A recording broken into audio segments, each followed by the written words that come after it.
Hey everybody, I have a great video for you today because I'm going to help you identify the one mistake that most coaches are making that is leaving thousands of dollars on the table.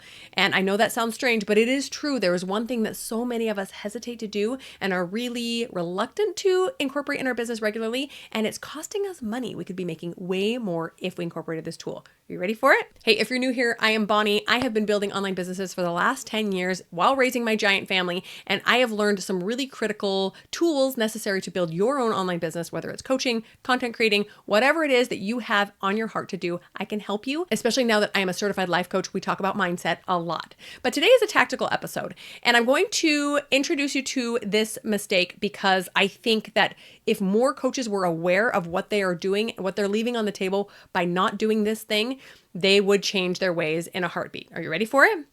We are leaving sales on the table when we don't ask for the sale. I know that seems silly, but I promise you, you are likely not asking for the sale as much as you could. Now, asking for the sale is not the first thing we do, right? If you're unfamiliar with the customer journey, I want you to watch this video on the screen right now because that's where I talk you through all 3 steps of how to pull someone in as a cold lead into your business and nurture them in a way that they become ready and primed to sell to become a client, right? That will help you understand that entire process. But essentially, the last step in that process is to convert this interested person into a customer or client. How do we do that? Well, in a number of ways, but if the person isn't ready, we're not going to make the sale. So make sure you're really familiar with that journey first. Then I want you to ask yourself, how comfortable am I with asking for a sale? When I have someone in front of me in person, online, wherever, and I know they're a good fit for my program or my course or the coaching that I offer, how comfortable am I offering it to them? We think that it wouldn't be a hard thing to do, to offer this thing to them, to offer the sale. But in reality, it is because our brain comes up with a lot of stuff, and we're going to talk about that.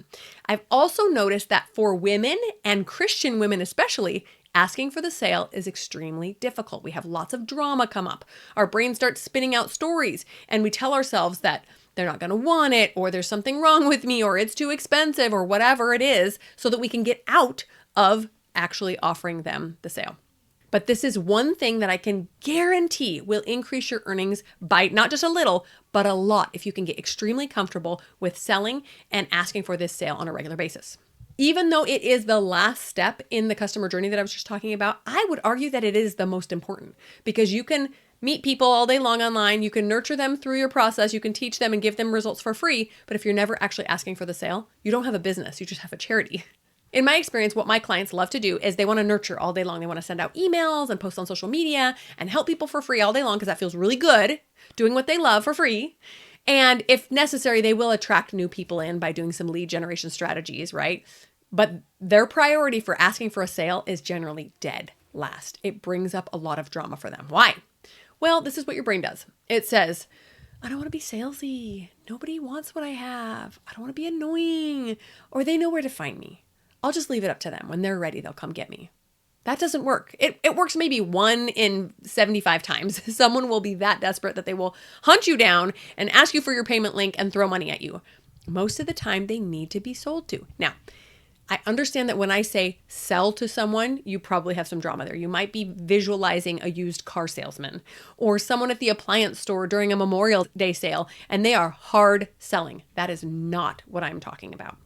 We're going to talk a little bit about what that selling that feels really authentic to us looks like today. But if you'd like to deep dive into sales, let me know in the comments and I will totally create a video for you to deep dive into doing authentic selling in a way that feels really good for a Christian person who wants to sleep well at night and doesn't want to feel like a used car salesman. But even with all these stories, we have to acknowledge that if we don't ask for the sale, we're leaving money on the table. People want what we have. If we don't believe that, then maybe we need to work on our belief a little bit. But I promise you, people want what you have. You want to help them, right? That's why you got into this business for sure.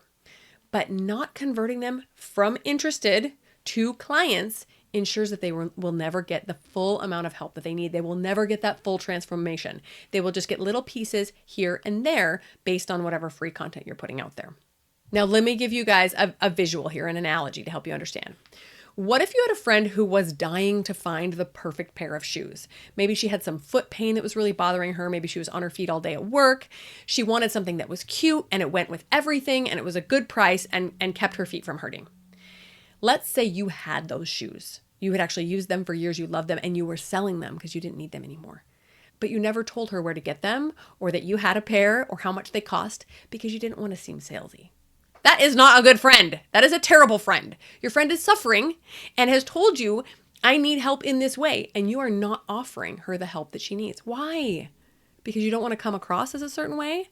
It's so funny and kind of ironic. We don't want to seem salesy or we don't want to seem pushy. And yet by not offering people the help that we have, we're doing them a disservice and we're actually being kind of selfish.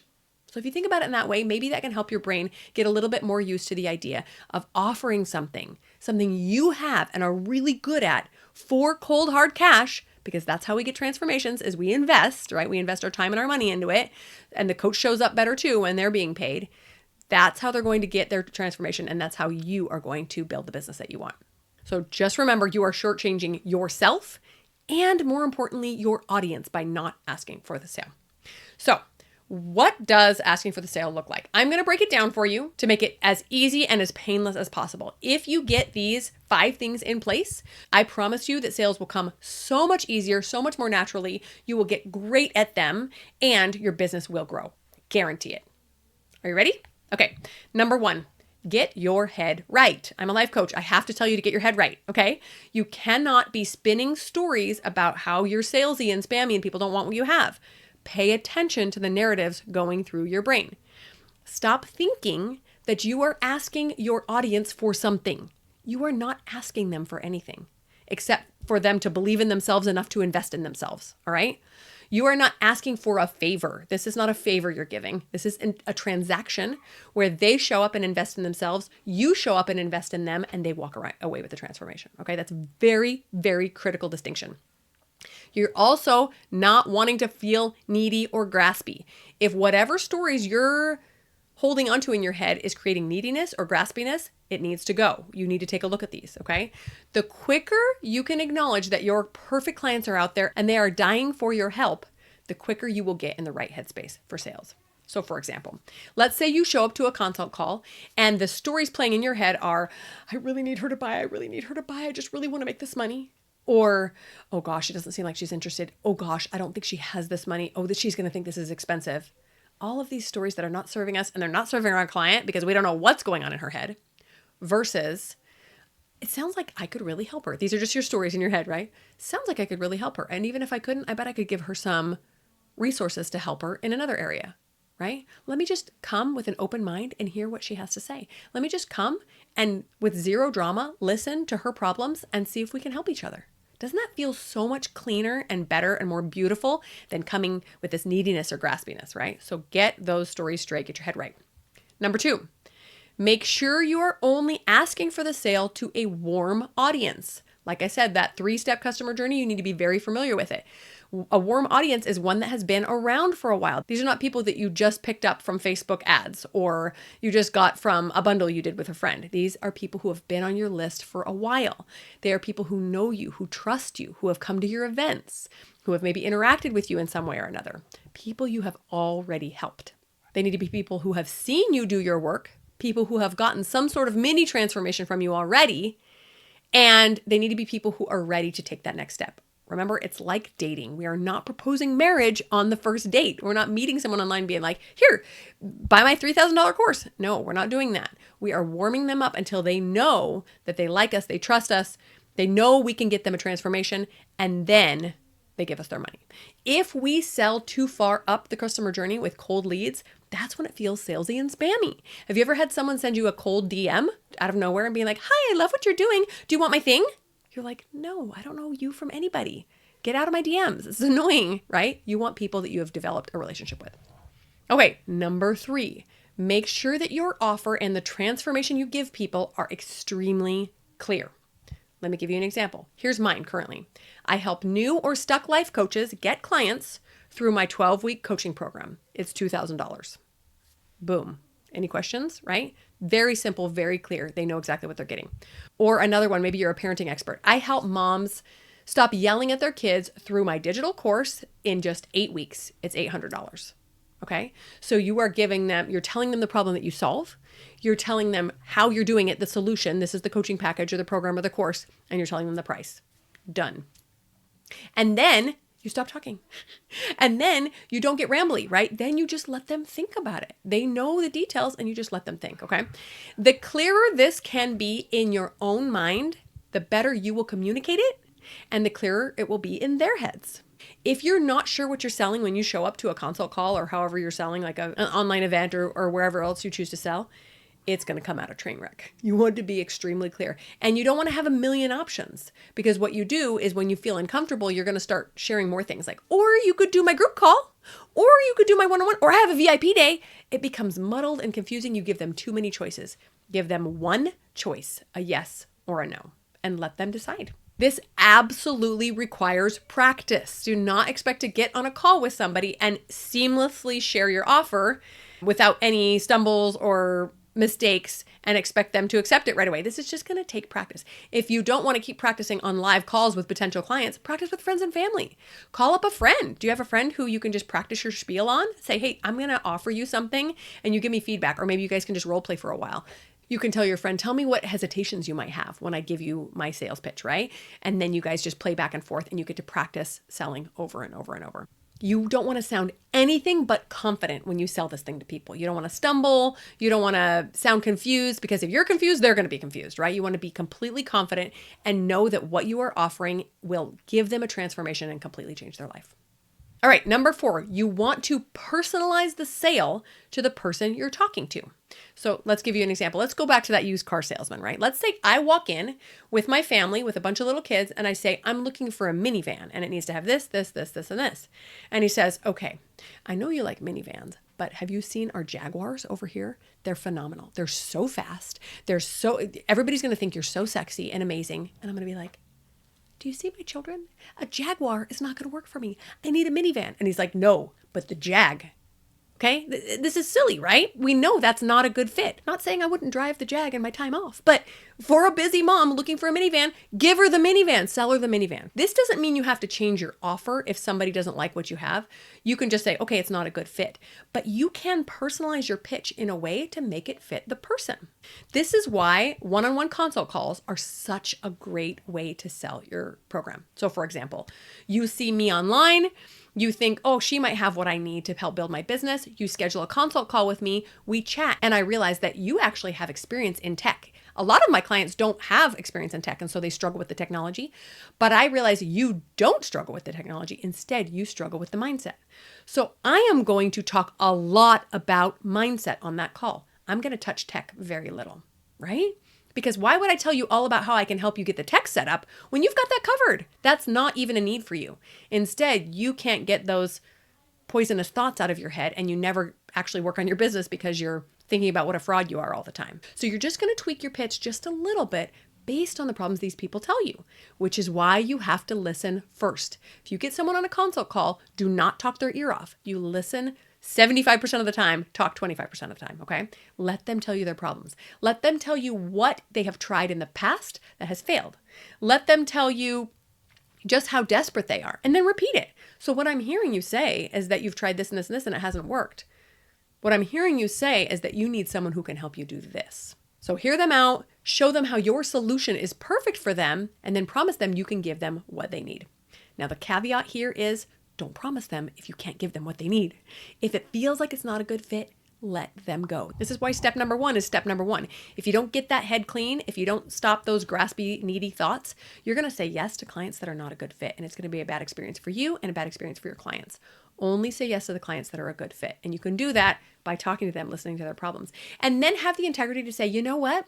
I don't think we'd be a great fit, but I bet I can find someone for you. And then reach out and ask some coaching friends. Or I bet you would find better results if you started over here, and give them a tip for where to go instead.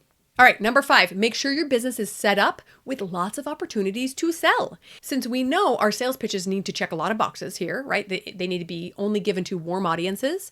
They need to be very clear and confident, and they need to have a personalized offer, right? You need to know their problems and personalize them. Then we want to set up regular opportunities to do this for people. So I'm going to give you 5 more ideas. We're all about 5s today. I'm going to give you 5 ideas for selling opportunities that you can incorporate into your coaching business regularly, like every single month. If you don't do it every month, That means you're not selling every month and you're not getting clients every month. That's just how it works. Now, how do you know which one of these selling opportunities will work for you? You have to try them. You don't have to try all of them, but I recommend trying at least 3 until you know what works really well for you. Record your results. So put them in a spreadsheet, Airtable, or something, and analyze them. So if you try one of these things and you get no clients, then you want to know why. Was maybe my audience not big enough? Did I not share it enough times? Or maybe one person was interested and they backed out at the last minute, right? So record your results and take a look at them later. Once you've tried 3 or 4 of these different types, instead of just expecting your brain to remember it all, look at those results, and then you can determine, oh, it looked like this class was the most successful by far. I actually got 2 clients from that class versus these other things. And then you just repeat what works over and over and over.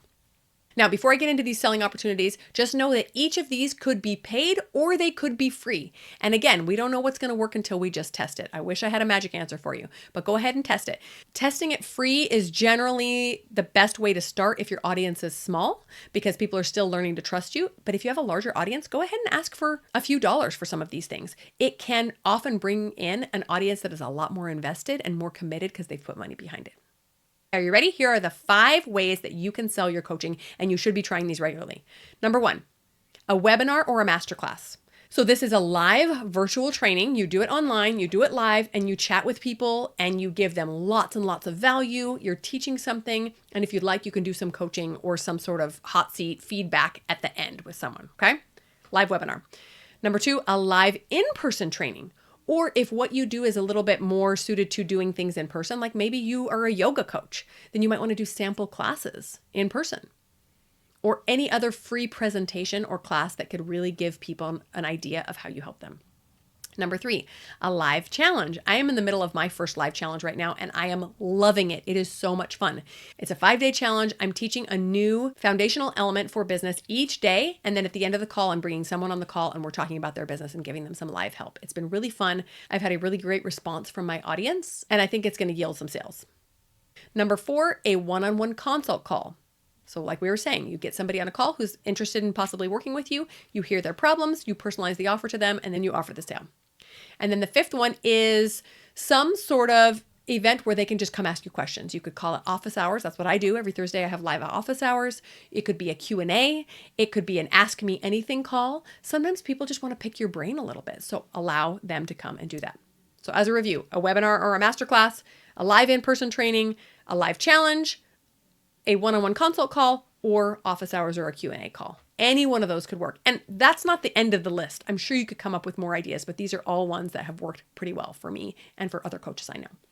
All right, let's go back over the 5 things that need to be in place to make sales in your coaching business.